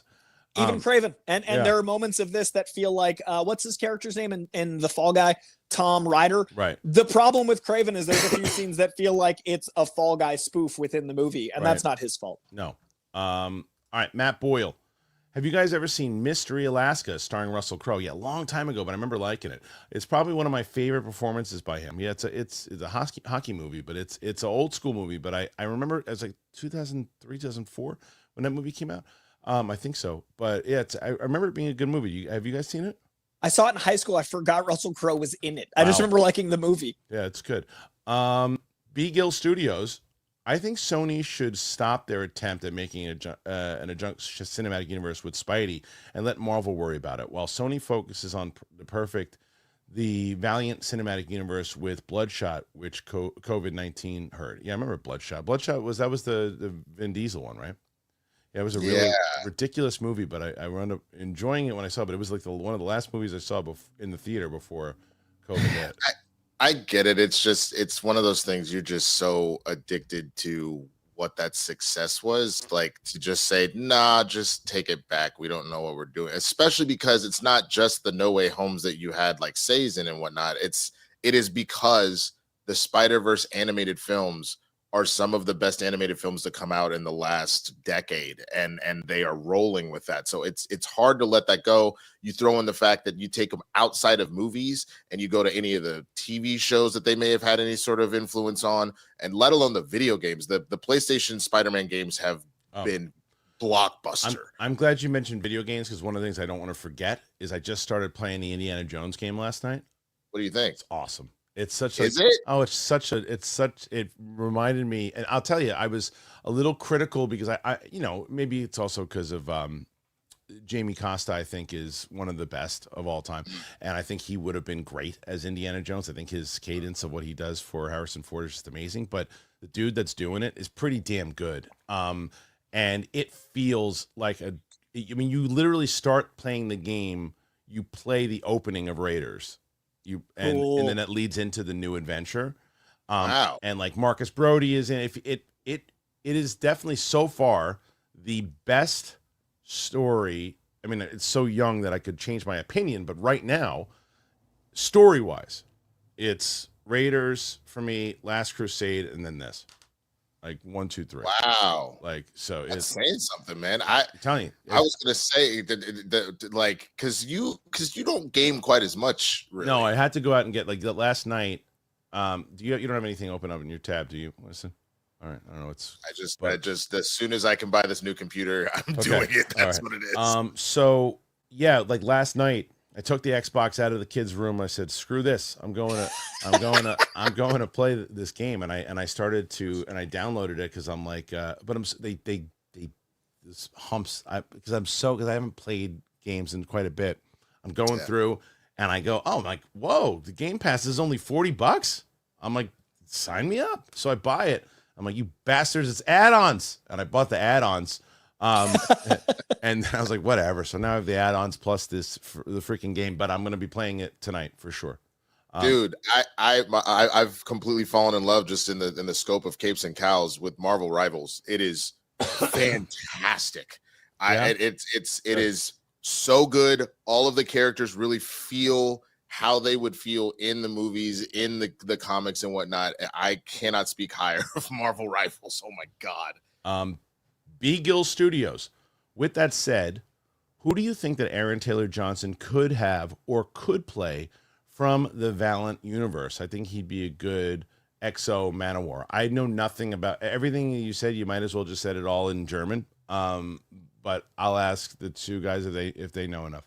I think you're right with Exo Man-O-War. I think it's a big enough character. In that universe, he's one of the bigger characters, and I think Aaron Taylor Johnson would command that audience you'd need. And I think he'd work oddly well with Vin Diesel as Bloodsport. So I think that's I like that choice. I'm gonna defer to Coy. Okay, yeah. Valiant's a really fun universe. It's just like, it's very contained to itself and its weirdness. So I get it. But yeah, Valiant's a good time. Mike Joyce, who says, do you guys have any poop stories? Steph had a good one. I always tell that one about the one when I had that date with that really attractive woman, and right before I get to her place, I stepped in the biggest loaded dog shit and I had to scrape it off around her entire apartment complex. But that's really the only one. Do I have permission to swear? Because if so, I do have a funny one. Can you edit it? I mean, it's coming from the guy who went on a Bill Riley curse-a-thon. But just give a warning. It's at the end of the story around the punchline. It's not my story. The only question I have is we've got a ton of questions. I could save it. Okay, you know what? I hate to go old school SEN. If we beat Steph, I'll tell you the story. Otherwise, he had asked the question. Can you do a condensed version of it, because it's not a long story. It's just there's some swearing at the end. Okay, let's see. Try to hit it as long as you can. I think you've told this one though. I maybe have, but it's a friend of mine. She was hooking up with this guy. He woke up in the morning and realized that he had drank too much and he had himself. So he tries to sneakily get out of the bed and leave. And as he's going to open the door, my friend wakes up. She looks down, sees that it's kind of on her. So she's like, oh my God, and looks up at him and he goes, you effed up, bitch. You shit the bed. And then he leaves, slams the door. And then she was mortified for however long that she had crapped herself, only for her to get up a little bit later and go, wait a minute. It's not actually coming. It didn't come out of it. This man edged my bed and blamed it on me. Yes. I'm telling you, you hear Steph's story yesterday. It's hilarious. All right. Meat Mog. Do you think that we will get to Earth 1? Is Coy talking for real? Did you mute yourself? Come on. Can you? Okay, iPad's dying, switching to phone. Perfect. Oh, I see. Can't wait. All right, so I'll read this. Do you think that we will get to Earth 1 and Earth 2 superheroes in the DCU? This could give Gunn a chance to bring back some of the old cast. Keep smiling. Probably not, right, Winston? Certainly not right away. There is a possibility, but that's got to be way down the line, because I think the one thing you don't necessarily want to do, with the exception of what seems like it's going to be some sort of minor universe hopping from Peacemaker, you don't want to dive into the start of your universe with multiversal stuff. You want to focus on the stories that are taking place right here, right now, especially knowing that everybody is clearly a little burned out on this variant multiversal whatever that has been going on in a number of different kind of platforms and whatnot. So yeah. Okay. So let's get to the next one. And the next one here. Thank you again. Right. You guys currently at 49, getting closer and closer to Steph. Nerds Engage, who just gifted 5 memberships. And speaking of memberships, yesterday we did a live stream for our members. And the way that works is that if you're at a certain tier on the membership, you can come in and be part of the actual stream. And there was like 3 or 4 of us in there yesterday. And then you can, and if at other tiers, you can come in and you can be part of the chat. We're doing a second one today at I think 4:00 Eastern time. So all members will have access to that. Okay. And he gifted another one. That's what Nerds Engage does. He gifts a lot of memberships to people, and we've had a lot of new people because of him. And he's dropped He dropped a bunch. So thank you to Nerds Engage who said, you know what? We're going to gift a bunch of people memberships. Thank you to you. Film Feast. Do you guys think that the rumored Sergeant Rock film, Gunn would put Justice of Society characters in it or keep it more contained? Well, I'll tell you, I guess spoilers for people who saw the most recent episode of Creature Commandos, they finally, is that the first time they actually introduced Rock? And it is, right? I think like ever. Like Yeah. Sergeant Rock, I was so excited to see him, and Greg was like, who? And I was like, dude, like it's a big deal to comic fans because he's such an OG.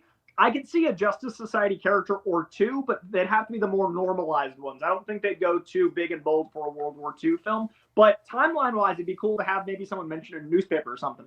Great. Your mic sounds great. All right. So, Crashing Coyote. To everyone complaining about crypto, y'all are the same people who said, why make a movie with a talking tree and a raccoon? I bet y'all cried during Guardians of the Galaxy 3. I mean, you're not wrong. I mean, it's just that it's not a matter, but I think the only difference, though, is that with crypto is that it's not going to be the whole movie. And it's that, like, you have both Rocket and Groot that were significant parts of that movie. And they weren't like focusing, and the whole trailer wasn't kind of based around them. That's not to say that's what this trailer is, but we'll have to see once the trailer comes out. Begill Studios. Also, boys, this past Tuesday, we released our official 2025 announcement trailer for what's to come. Check it out. Bryce shared it to you guys on Instagram. That's awesome. Well, thank you for letting us know. It's exciting that you guys are doing that. Joe for show. You guys think Superman will make any Critics' Choice Awards? The only award that should matter for next year. Who knows? It's always the answer with that is who knows, because we haven't seen it. It's always hard to get those nominations. Like what Critics' Choice also does is they have a whole separate awards for comic book movies and all that stuff too, which I think is pretty damn interesting. But no, we really can't. We can't make that. We can't make that prediction yet. 53, less than 30 away to beat Steph this week for the guys. Let's go. Fascia Bruta. What are your best movies of the year? I've answered this week, so I'll ask you guys. What are your best movies for the year thus far? Coy? Number one for me is Dune 2. Right there for me is Kneecap. Kneecap blew me away, and it's only risen up as I think about the movies of the year. I really enjoyed The Fall Guy. I got a lot out of Deadpool Wolverine. I loved Civil War a lot. Recently, I think that Nosferatu makes my top 10. I just need to figure out where it lands. I think it's been a pretty great year in movies. Just off the top of my head, because I need to go back and to do my kind of archive of stuff and whatnot. I would definitely say Deadpool and Wolverine is in there. I would say Wicked is in there. I did enjoy Civil War a lot. And honestly, I really liked Gladiator 2. It's so far, it is broken kind of like my top 10, but yeah. Same, Kristian, same. To let everybody know, I sent the guys a group text while we were on, and I said I cannot wait for you both to get new computers. Hey, what's crazy is I ordered mine early so that please don't talk until you have to. It sounds so bad. Swayze, the Michael Jackson movie will be the biggest movie in box office in 2025. It will be this generation's Ray. I think it'll do well. I do think it'll do well. I don't know if it's going to be the biggest movie in the box office though. I think it'll do well though. What do you think, Winston? You think that one will do well? I would hope so, but like knowing that, like, I don't know, like there hasn't been necessarily a lot of talk of it for the moment. Yeah, I don't know. I'm not going to make that statement until we start to really see some about it. What do you think, Coy? I don't know if a biopic's ever been the biggest movie of a year. I think Ray was huge, and I love Ray, but I don't know if a biopic makes top 5 box office. I would take that bet any day of the year. That would not be the number one movie of the year, but it box office wise. But now, if you're gonna bet me that it's gonna make money, I wouldn't bet against that. Roman Fedorak, hey all, can only do one today. Oh, that's more than enough, my friend. Going to be busy. I'm graduating from grad school tonight. Nice, Roman. Thank you for all making me feel part of this community. This show has got look, Coy celebrating for you. This show has gotten me through. Wish me luck. I am wishing you luck and more, my friend. Thank you for all your continued support, and we got your back too. Swayze, what happened with Collider? It was a cool platform. Things change. certain decisions are made, whether you agree with them or disagree with them, and it just it didn't work out. That's all I can say. Black Green Canvas. Next rapper to jump to acting is Tyler the Creator. He's got that Safi film with Chalamet next year. Lionel Boyce from The Bear was in, what is that? OFWG with him. I don't know what that is. There's too many abbreviations. But he already has, though. Like, he's already been acting as is. If you're talking about making it like a full-time venture, then sure, I could give you that. But like, he had Loiter Squad for a while and a bunch of other stuff. So, you know, I mean, I would be excited to see it. Tyler B. Do you think that we'll see comic book runs based in the new DCU canon? And if so, which character stories would you like to see use that medium? The first comic set within DCU canon has already been announced. It's going to be Vigilante, spinning off from Peacemaker Season 1 into Season 2. Written by Tim Seeley, illustrated by Mitch Gerards, who did Mr. Miracle. It is the first official canon one, so it's already out there. I think more will come. I'm very excited. Default to Coy on that one. Fair enough. All right. Go, pal. Support. I hope Winston's family is getting good news. Thank you. Yes, so far so good. The surgery did go well. I talked about it on the Blur Breakdown, not to plug my own stuff, but I kind of, if you genuinely are curious, this episode I dropped on my birthday, I kind of go through all of that. It's a little heavy and long to talk about here, but if you're generally curious, yes, it was good news, and you can check that out and all that good stuff. But thank you for the well wishes, genuinely. Yes, thank you for doing that also, and the same thing. Winston knows that we're thoughts and prayers with him too. Swazi, ironically, Russell Crowe should have been Kraven 20 years ago, 100%. Yeah. 20 years ago. Fascia Bruta. Amico, from your head, what are your best movies? For me, it's Your Monster, Strange Darling, Kinds of Kindness, Civil War, The Bike Riders, Dune 2. The guys just gave theirs, and I would tell you that Dune 2 is probably up there for me. Same thing, Nosferatu's in my top 10 for sure. There's other ones that I have to kind of dive into, and other ones I haven't seen yet that I want to watch before I make my list, but those are the ones that stand out for sure. Bike Riders and Strange Darling clear my 20. I just don't know where they land, but I'm doing a top 24 of 2024 because I love too many movies. Go, pal. Did you ever have a movie spoiled without realizing it? When I saw Citizen, see you later, Coy. When I saw a movie spoiled without realizing it, when I saw Citizen Kane in college, I realized halfway through that Alvin and the Chipmunks gave away the ending when I was little. Oh, that's funny. Not that the only one that I remember straight up getting spoiled, and this is not really the question you're asking, but the one that I know clear as day, a spoiler that I wanted to strangle my friend.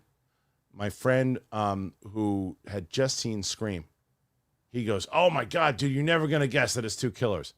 I'm like, "I am now, you stupid asshole." He's like, "Oh, come on, what do you care? You're still going to enjoy the movie." I'm like, "You just took the whole thing away from me." Like, come on.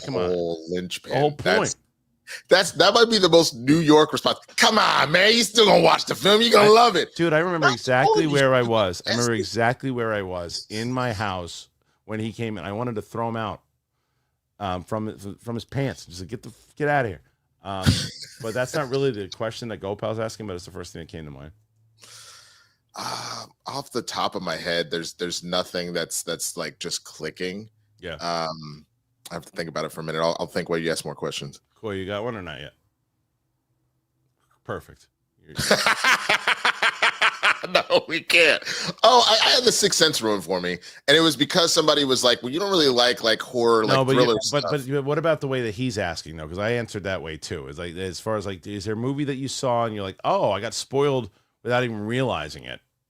When you saw it. So so you're in the middle of the movie realizing it's already been spoiled. It's been spoiled for you through like another medium or something.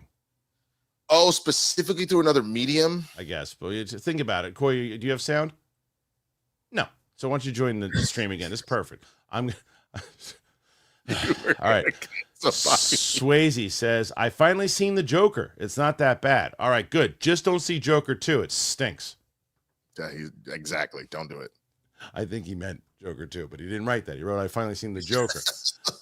Mirror Domains. Did Kraven do Rhino justice, or was it off? Well, when Coy comes back, I'll have to ask him. based off of the costume, like I said in the trailer where you guys, nah, man, it looks good. I said, not that outfit, it doesn't. I was like, this seems like it's about to be a train wreck, but Coy's the only one that knows. C Black, Gunn better release the Superman trailer before Fantastic Four. Before Fantastic Four? I mean, of course. I mean, yeah, no, I think he means release the Superman trailer before the Fantastic Four trailer comes out. I see. Oh, look at that. Can we hear you? Can you hear me? Yes. I think Age of Ultron, basically, like the whole movie was in the trailer. So if you watch the trailer more than once, you piece together the whole movie. And I've thought about that ever since. What was the question that came in when he was? About did they do Rhino Justice? And Kraven? Did they do Rhino Justice and Kraven?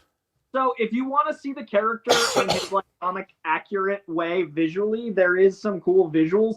And the way Kraven fights Rhino is very Spider-Man because he's small and fast and like agile. So it's kind of like the animated series where you'd like imagine Spider-Man fighting Kraven. So like that fight's cool, but at what cost?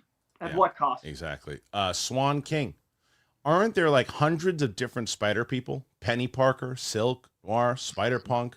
Why didn't Sony make live action films featuring them instead of films? Seems like a no-brainer. That is an excellent question. And the way that they decided to go at it was, we're going to do Madam Web. Like they did that with all the villains. I think that somebody watched Breaking Bad and said, "Oh, we can do all the villains." People like watching all the villains. Like, yeah, but Breaking Bad was written very well. Remember? It's not just that though. I think what people forget, what makes a majority of the Spider-Man villains interesting, is how they relate to Spider-Man. So if you take that away, they lose a decent amount of their luster. Like the only ones that I could think of off the top of my head that are like just genuinely interesting on their own are like Doc Ock and maybe Black Cat and Venom, and they did okay with Venom. You never really got to Black Cat, and they didn't even think to do anything with Doc Ock. But a Morbius film? Why the hell do I want to see a film about Morbius? Yeah, it's not great. I think all of them are kind of reactionary. Like Morbius was, vampires are popular. Like the espionage stuff. Yeah, right. It was Moneyball. Dude, Moneyball. Yeah. Orange Grove 55. What's up, man? Speaking of Warner Brothers, do you think there's any chance that Comcast Universal Movies makes a move to buy that studio? Would change the game for Universal Parks. I mean, there's always a chance. It's possible. I think the only reason that happens, though, is genuinely because Superman doesn't work. Because we've said this, if Superman doesn't work, Warner Brothers is in super trouble, no pun intended. And then you got to start looking at, oh God, what do we do now? But I think Superman, even if Superman made $1 billion, that's not enough to save a studio if they're in trouble. But if it's setting the tone that, okay, this actual like whole universe that we allowed Gunn to put together actually has this room to expand and grow in the same way that you look at what Marvel was when you dropped Iron Man and then it blossomed the way that it did. You see what I'm saying? Like, I think that they would rather rest on their own. If they're going to sell, then it's like, if they're even considering selling, right? Which I think that they said they were, or at least the rumors have been that they are. One franchise and one block of movies isn't going to be enough for them to not want to sell anymore. Because I mean, Disney even thought about selling with all the stuff that they had. I mean, there was those serious conversations they were having with Apple. So, yeah. All right, let's see. Next one, Chris Grainer. I know this is off topic, but I thought you would be interested that the UAP drone mystery is expanding in the Poconos now and seen over Scranton. I know it's crazy. My brother, who doesn't really follow this stuff too, sent me the stuff that it is moving. There's some in Oregon now too, and the Pentagon just also. You guys have heard about what's going on with the New Jersey drone stuff. Mm-hmm. Yeah, and right, even the guys who aren't even paying attention to a lot of it because it's national news now, because it's like no one's saying that they're alien ships. They're saying that there's truck size drones flying over, and various ones every night in different places, and the answer of the Pentagon saying, well, we know that it's not foreign governments for sure. Well, is it U.S. military? No, it's not. Definitively, no, it's not. Well, then what is it? We don't know. What does the FBI know? They don't know either. Then what the hell are you guys doing? Either you're lying and you know exactly what it is, and you're not telling us. Something stinks in Denver, as they say. So here is the next one. DC Kogami. I'm glad that Sony is tapping out of the villainverse. They tried, but at least they can move on and maybe make something great like they have before. Maybe a Spidey 2099 film. Again, it's just what is allowed. The question is what is allowed in that contract. I feel like they were trying to lead to a Sinister Six ever since Drew Pearce wrote that Sinister Six movie, and it all was supposed to go somewhere, and then it just didn't. So maybe they're fresh starting. I'd love the 2099. I think Oscar Isaac, especially playing a live action and animated, would be really cool, a la Creature Commandos and what DC's doing. But it's whether or not like that is considered not like he's not Peter Parker, so maybe that's allowed. Because I thought I heard a rumor that Miguel couldn't appear in Secret Wars or something. But I think if they're trying to pivot, that'd be a great way to launch a thing. All right. So next one here again, Chris Grainer. Check WNEP website. They have a story about M's wanting to know of sightings. Yeah, I know more and more people are covering it, and they got to have some kind of answer soon because now everybody is true. This isn't one of those things where it's just my channel turning in the guy and Winston and Coy going, oh, here he goes again. It's more like no, I've never said that about.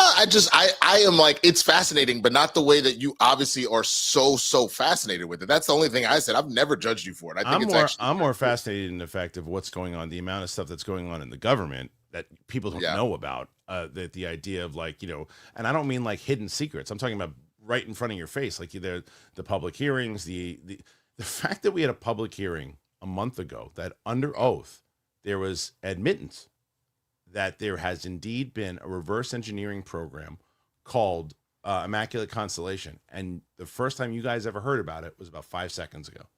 Like that is a problem, but I'm gonna send you guys. But there's a new documentary coming out from James Fox called The Program, which has nothing to do with whether or not you think it's whatever you think it might be. It's just about basically documenting all the stuff that I just told you that is indeed happening, and it's pretty fascinating.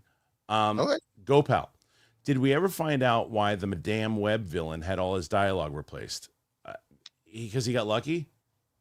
I assume they were originally leading to something that tied things together that got cut. I don't know how early, like, if you think about it, that came out in February. Maybe they knew that the villain universe was going to be scrapped then, and Kraven was another casualty. They could have just changed all the dialogue because it was supposed to lead to something else. Yeah, I don't know. Love Keeks. I have Kraven ticks. Good that I have my Via order. Yeah, you if you ever wanted a Via order, that's going to see Kraven is the way to do it. I don't think Toby and Andrew want to work with Sony Pictures anymore. Definitely not true. They both had bad experiences before they left Sony Pictures. That's definitely not true. They worked with Sony when they did No Way Home. Also, like that was a decade plus between. Like it's a lot of the people are new. Yeah. What number are we at? Right now you're at 62. You're 20 away from winning. Ooh, 20 away. With a half an hour left. You got good odds. That's true. That's pretty good. I mean, then we can expand on this just like a baby bit. Like you said, as far as them working together, if you convince them to come back for No Way Home and they had that much fun and No Way Home was that successful, they will come back if they're serious about giving them real projects. Money talks, bullshit walks. Also, Andrew Garfield, even on the last press tour, was like, I love that character a lot with the right writing. It has nothing to do with Sony.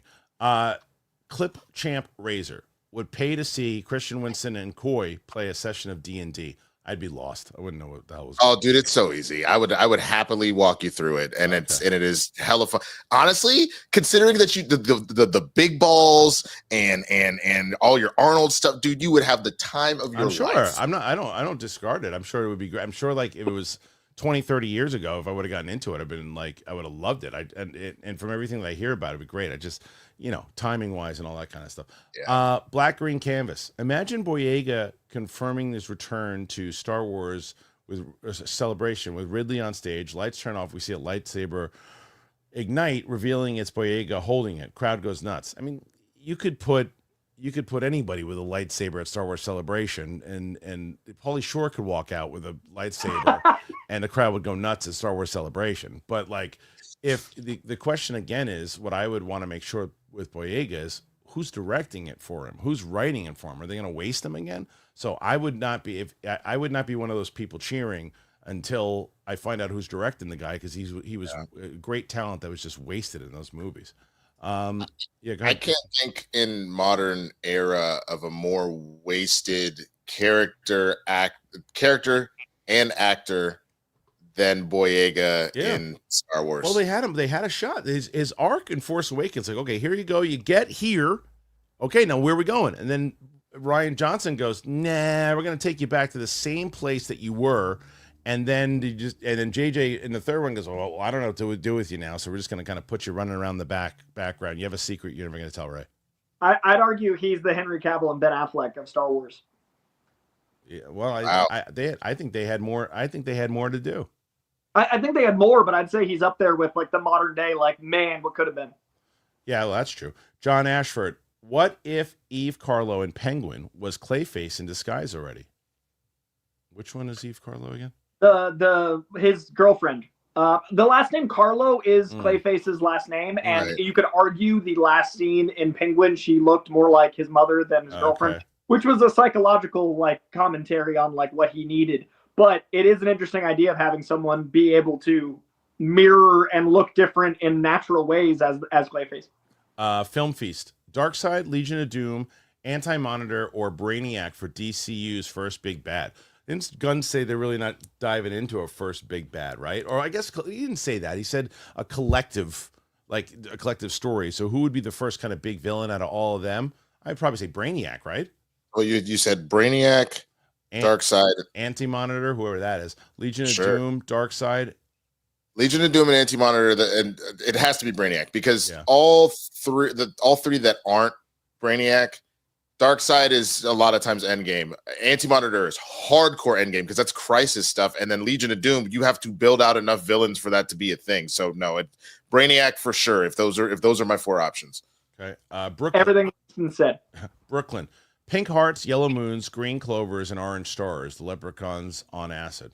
Sweet. That Leprechauns on acid. That's the Black Gallagher for Chappelle Show. Oh, that's hilarious. Why did I know that so well? That's a great show. C Black, Old Man Cap is Nomad. Is that what they say? Oh, interesting. Okay. I mean, he was kind of Nomad at the beginning of Infinity War already. He'd been on the run. He was out of his costume. Like, that's the concept of Nomad. Love Keeks. Chris Evans is a good actor. He also has BDE, big dick injury for Chris Evans. He is a good. He definitely has a confidence about him for sure. Swan King, Andrew Garfield, Pat Stewart, Harrison Ford, and Daphne Keane, all actors who denied being part of an upcoming MCU movie. Who was the most believable? One more time, Daphne Keane, and who are the other two? Andrew Garfield, Patrick Stewart, Harrison Ford, and Daphne Keane. Probably Harrison Ford because you believe every time he goes, I'm not doing all that. You say, okay, yeah, I believe it. He's just grouchy. Definitely, I would say Ford. I'm going to go Andrew Garfield because he was so elaborate. Fair. Chris Granier.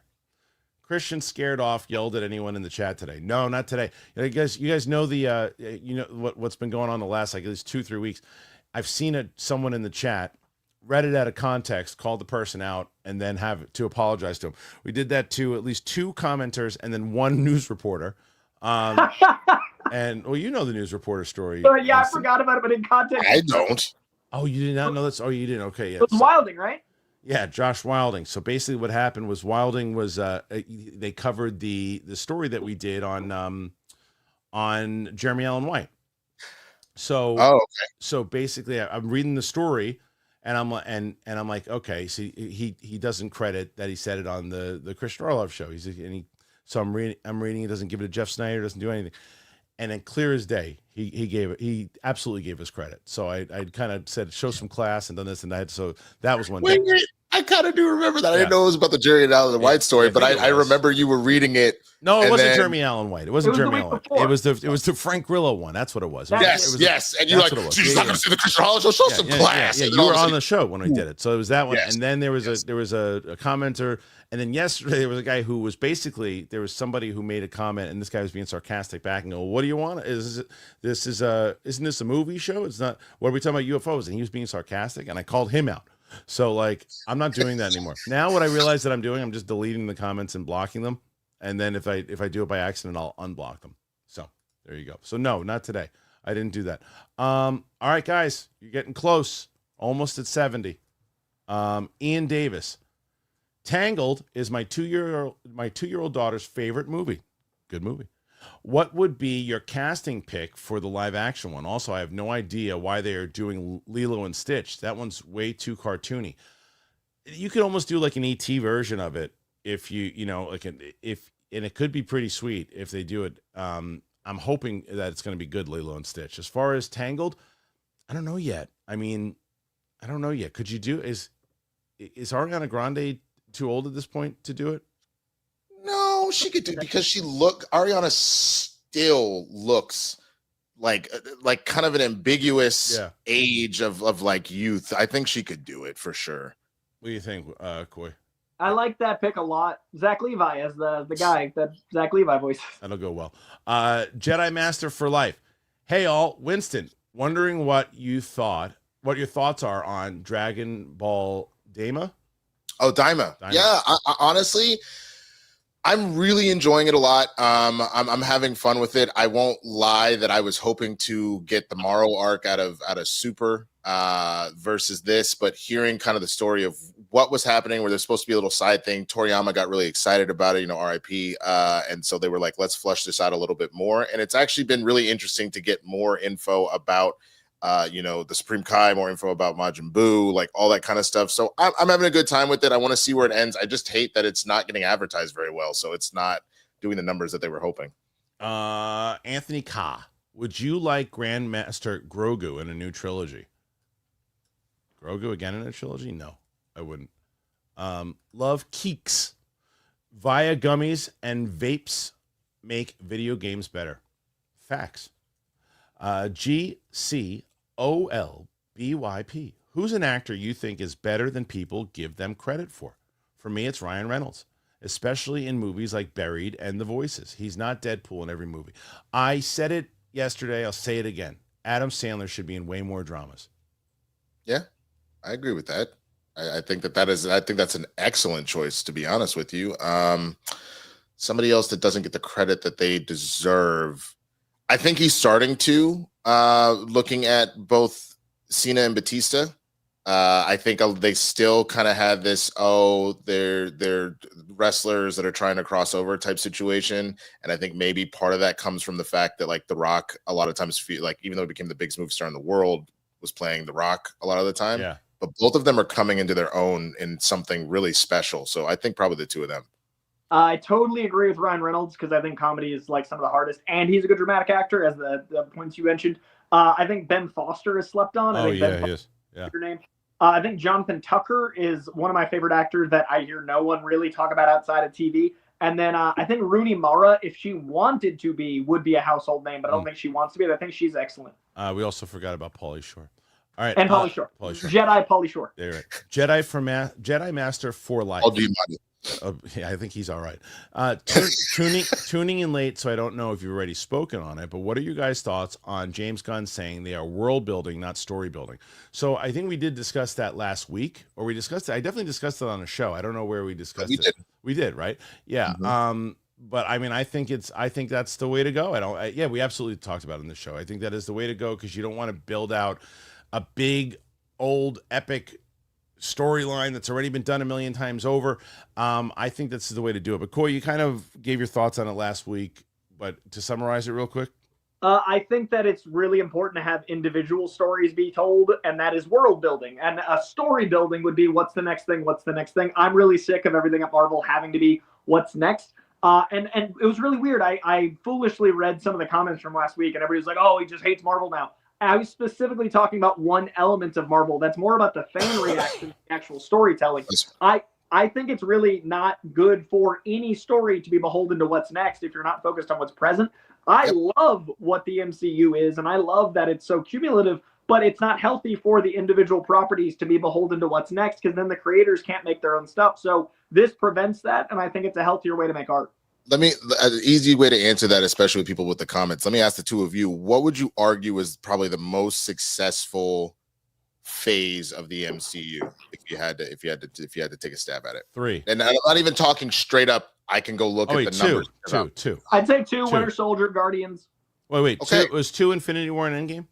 No, that was 3. Then 3. Because if you're looking at what's the most successful, I mean, you're looking But I mean, let me put it to you this way. Not even necessarily just like straight box office, because at that point we've been building for 10 years. But if you're talking about from start to finish, you were like, wow, that was if this is the story that we're telling in this contained thing, what would you argue is probably the best put together?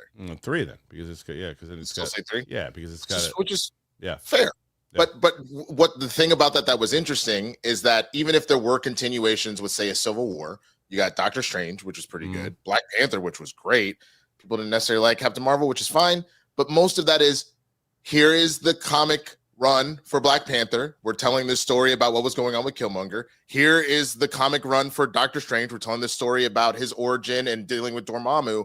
And then it's, okay, they've all dealt with stuff. Holy crap, they're connected. Let's bring it together now. Not, hey, and now this is the whole thing that's bringing it all together. And that's what Coy was saying, and that we all agree with. Yeah. Focus on this episode of television, which is this particular movie. And then if we get to the season finale where it all comes together, amazing. But don't be talking about the season finale in episode 1. I'm not pressed on that right now. I'm right here, right now. That's right. Blank green canvas.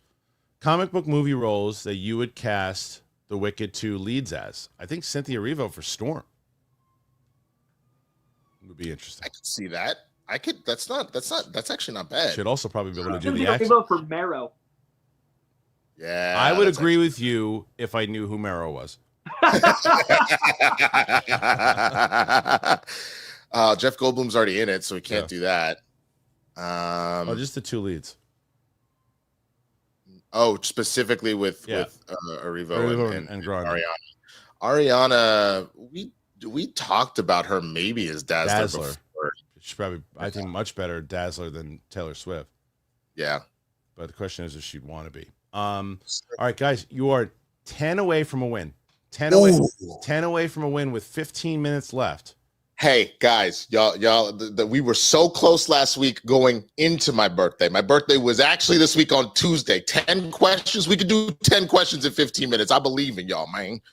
Daniel Breen, this one's going to be for Coy. Any comics that I should read and prep for Superman?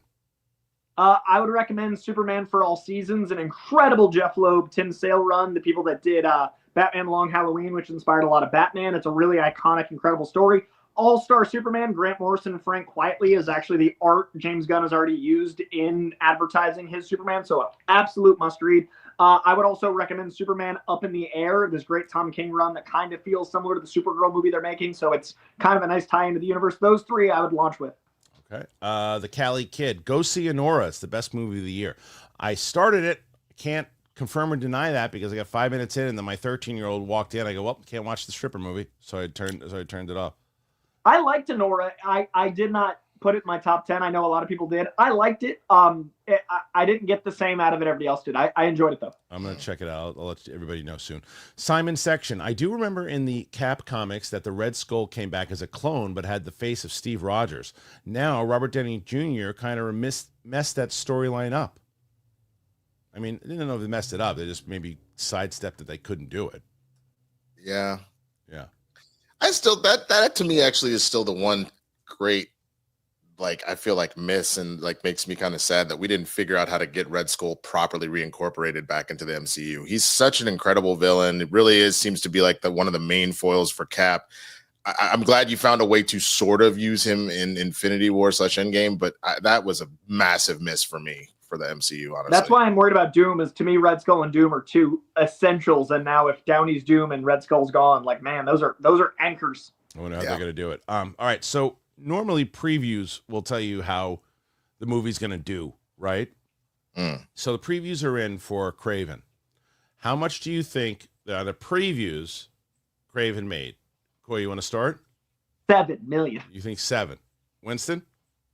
I'll go ahead and say 9. All right. Well, the numbers are in.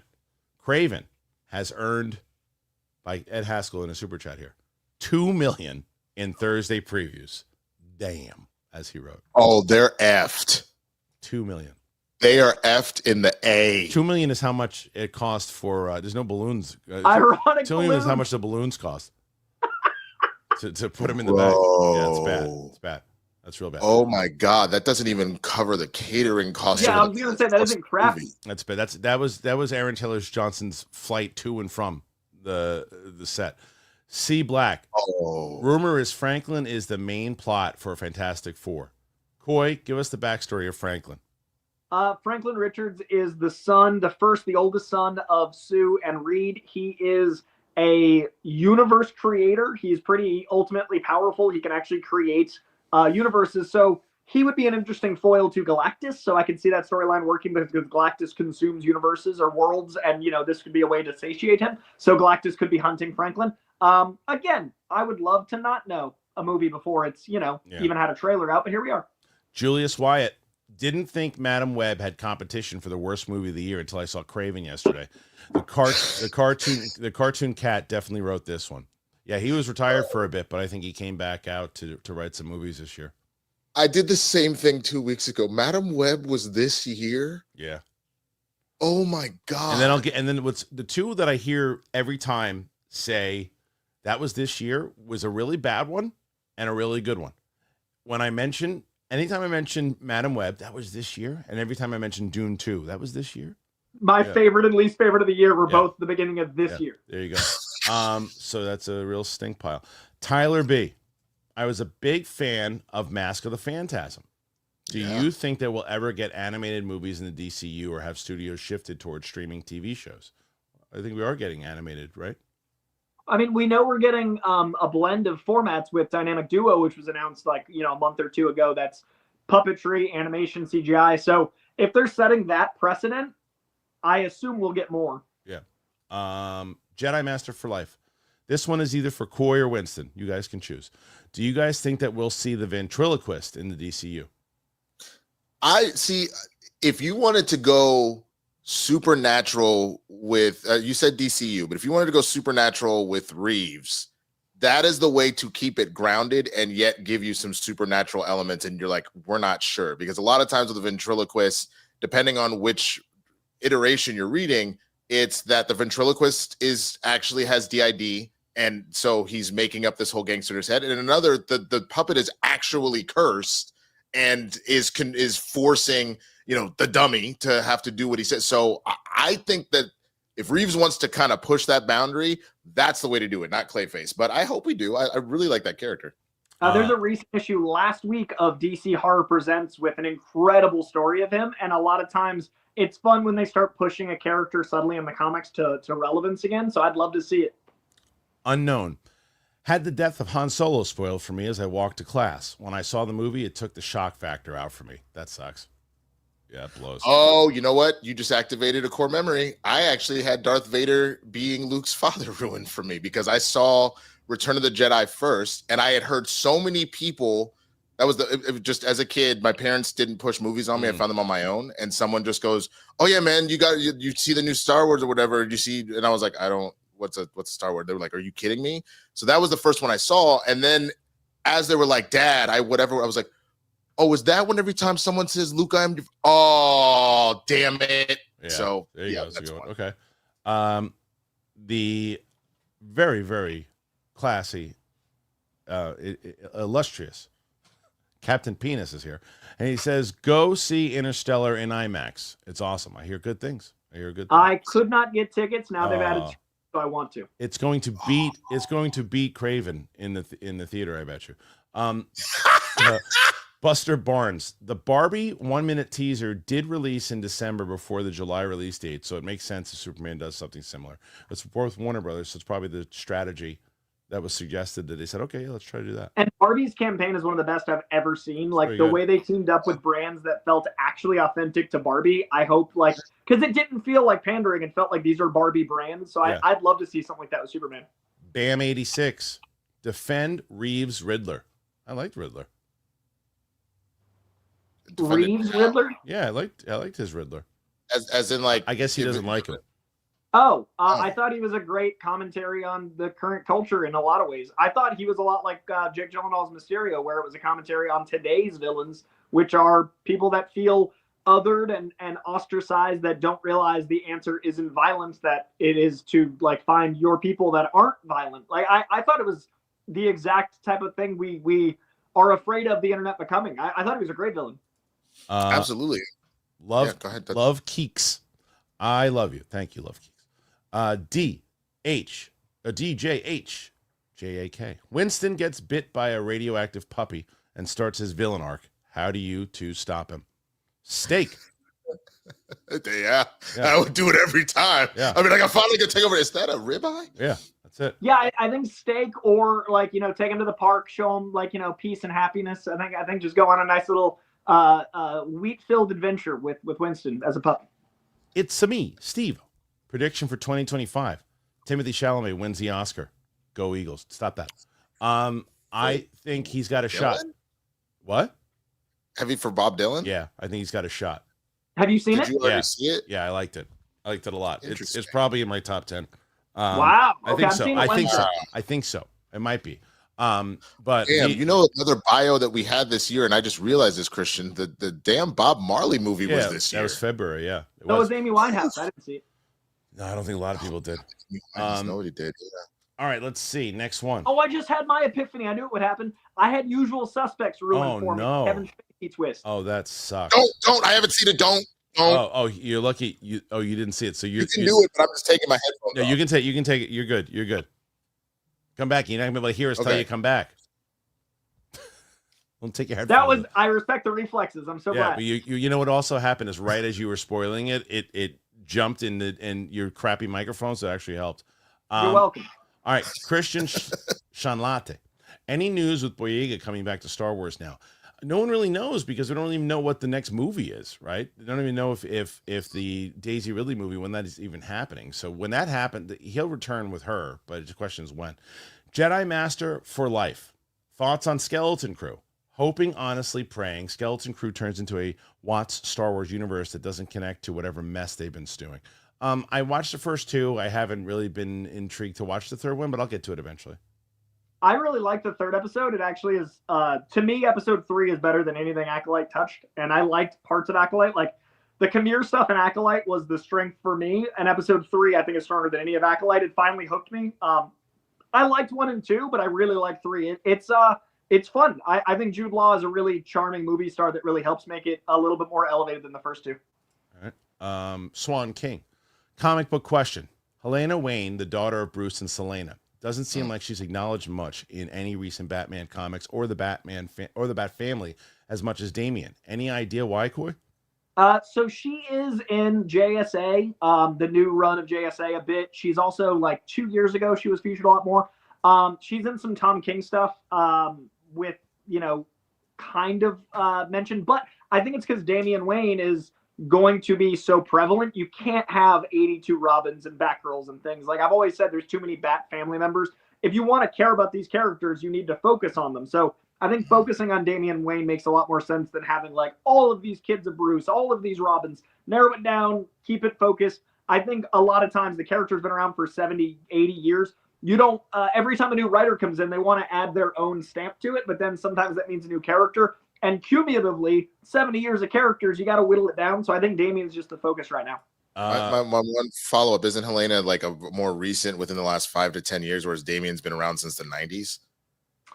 Damian was invented by Grant Morrison, I believe, early 2000s, maybe mid 2000s. Like he's like 20 years, I think. And yeah, I think Huntress is a little more recent, but like again, it's just popularity of the time. All right, so with this one, Film Feast, Eggers or Denis? I'm gonna go Denis. I'm gonna go Denis, but that's a good question. Eggers, I mean, Nosferatu is incredible, but I did not think. I think Denis is as good but more approachable, and like I rewatched as Denis. Good. I think Denis is better than a better director. I like Eggers a lot, but he's not there yet. He's not at Denis level yet. You got a choice, Winston? Denis. Okay. Buster Barnes. Seen some Aaron Pierre interviews from Mufasa recently, and dude has some serious aura and will be a big hit with the ladies. Peak casting for Jon Stewart. Yeah, I think he's gonna really. He's a star. He's a star. He's got a lot of presence in interviews, which is not easy. Like that's not. It's a different energy, like than faking charisma. Like when you're in an interview and you're actually just answering about you, it's you. Yeah. And I think he's magnetic. I'm fascinated. I do too. Swan King. Do we have live action cast for Sergeant Rock? Since Gunn said that VA are also playing their characters in the films. That's a good call. Who's voicing Sergeant Rock in the show? He did say that. That's a very good question. I didn't clock who voiced him. So maybe we found a little chink in the armor there. Yeah, we'll see. All right, How many are we at? I'll play the Capes and Cowls theme song when you guys win. Okay. Okay. Hey! 82. Yes. You guys beat Steph, who had a great comeback, but the guys take their title back with an 82, and the show's still going on. We still have some more. Guys, that was a great belated birthday present. Thank you. Richard Octura. You guys are so much fun. Thanks for all you do. What are your top 3 Christmas movies? I know I'm going to change this when I say it, but I'm going to go and I'm going to say Home Alone, Christmas Story, and I mean Die Hard counts, so I'd say Die Hard. So, but then I'd also throw Christmas Vacation in there. Lethal Weapon won first by a lot. The original 1930s Miracle on 34th Street. I got to think about my last one because there's only one left. I love Christmas movies. Winston, you got 3? Jingle All the Way, Best Man Holiday, wow. and Jingle All the Way. Interesting. I love that movie. Terrible Man. And Christmas Vacation. Okay. I really like The Holiday. I don't watch it enough. That's a great movie. Chris Cranier. Go ahead, Winston. Replace the Best Man Holiday, which is then honorable mention, with Friday After Next. Is that a Christmas movie? Oh, yeah. Okay. Yeah. It's about Santa Claus and Robin Hood. Okay. Chris Granier. Adam Sandler in the MCU or DC, and what character? I don't know. I don't think you'd be able to do the dramatic chops in the same way that I wouldn't want to. I think it'd be a cool Molecule Man, like an absolutely insane villain. Yeah, I wouldn't want to see it. I like him in the dramas. You can make a Brainiac. Doe Eyes. Happy belated birthday to Winston. Indeed. Thanks, Mike. Ben the Empathetic. Fire and Ice in Guns DC. Fan cast away. Kate and Rooney Mara. Oh, that's funny. Yeah. Okay. Kate as fire, Rooney as ice. I mean, Sofia Vergara about 5 years ago is fire for show. Yeah. Andrew Carnes. My highlight of 2024 was X-Men 97's episode 5. Fully good. It was a great one. It was a great episode. Yeah. Brooklyn. Shout out to all 3 of you doing what you do. Thank you, Brooklyn. And doing it so well and making it look easy while you do it. Hashtag standing on business. P.S. Shout out to Aisha. Aisha's in the house. She's the best. Logan V20, I'm behind. Did you yell at somebody about echoes? I didn't yell at anybody in general about echoes. I just yelled in general about I hate technology. Swan King. After watching the Warhammer 40K episode of Secret Level, I'm so excited for Henry Cavill's upcoming series. Have you guys seen it? I haven't. Have you? No? Nobody? No, not yet. But I hear things. Pete Parker 2288. What's an underrated, overrated Christmas movie? Underrated is probably... Oh, man, what's underrated? I mean, it's so hard to say underrated because it's like every Christmas movie you really know that's out there. Underrated, Fat Man. Nobody talks about it. Nobody's seen it. It's amazing. It's a spy thriller with Walton Goggins and Mel Gibson. Yeah, I got one. And it's awesome. And overrated, Die Hard. Underrated is Arthur's Christmas. Great animated film. Great Christmas movie. Overrated. What did you say? Die Hard was overrated? Yeah, I don't like that. Shave your head, you stupid idiot. What was your overrated? I got him. I got mine. Mine overrated. I distracted him. Lethal Weapon. and I love Lethal Weapon. Underrated Four Christmases because Jon Favreau in that is a secret like sleeper agent of just hilarity. Overrated Elf. Oh man, it's a great movie. It's fine. It's pretty good. Tyler B. I heard that Rocksteady is going back to the Batman franchise. Would you want to see them continue in the Arkhamverse or make a DCU Batman game? Rocksteady from the Ninja Turtles? No. It's the it's the gaming studio that did the Arkham Asylum, Arkham City, Arkham Knight. I would like for them to go back. Like I don't love that Kill the Suicide Squad was supposed to be some sort of continuation, and I feel like the way that Arkham Knight ended, we still kind of left on a cliffhanger. So I would love for them to go back. I'm gonna go the other way just because I feel like it'd be nice to have fresh continuity. I don't know why I got a negative thumbs there. I like It's that Because one. you said about Don't Die Hard. do it. Because you said about Die Hard. That was the Die Hard comeback. Yeah. No, I think it'd be cool to have new continuity for games, just because like the Arkham games have run so long. I feel like if I jumped in now, I wouldn't know it. But I love that Arkham's done so well, so I could go either way. All right. Homo erectus. There you go. Coy. Hey, white boy, what are you doing downtown? No, Am I was downtown recently. Was I spotted? I don't know. I'm scared. Maybe. Randy Avenel. This is my favorite comment we've gotten the whole time. I just got my Via shipment yesterday for my birthday. I was worried about the potency of the THC, but I ended up cleaning my whole house. That shiz was good. That's my favorite comment ever. If anybody, then it's the last comment, even better. So I really, really love that the people that actually been checking out Via. It really is wonderful. They're not even a sponsor today. I'm so glad that people have been checking them out. But you should check out our other sponsors, and you should check out Winston and Coy's channel, and you should check out everything that we've been talking about, whether it's on Apple Podcasts, Spotify. You want to get some of our wonderful sponsors today so you can help out the show and get a great holiday gift, then do it. Winston and Coy win the week with 84 questions here this week. So the Capes and Cowls audience does it again. I want to thank you guys so much. Make sure you join. If you're a member, take advantage of it.